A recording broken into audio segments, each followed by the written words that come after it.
Throughout the African continent, the effects of COVID-19 have been deepened by wide-scale poverty and inequality. Staying home, social distancing, and regular hand washing is made more difficult by inadequate access to housing, water, sanitation, and other social services. Governments across Africa have implemented states of emergency and disaster, lockdowns, and business closures. Some of these measures have caused severe strains on livelihoods and employment, increased hunger and poverty. Economic, social, and cultural rights, ESCR, are protected by international and regional treaties, including the African Charter on Human and People's Rights. They include the rights to education, health, social security, work, housing, food, water, sanitation, and a decent and continuously improving standard of living. Courts have made important interventions to protect ESCR in Africa during COVID-19. In Lesotho, a court ordered government to provide access to personal protective equipment to health workers.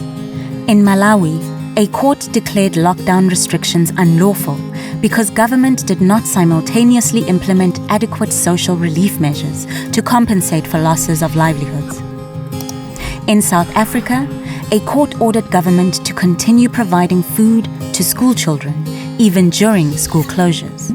Courts have a crucial role to play if ESCR are to be made a reality in Africa. This role deepens during public health emergencies, where executive branches of government may take charge of far-reaching responsibilities. COVID-19 has highlighted failures by governments in Africa to take sufficient measures to realize ESCR before the pandemic.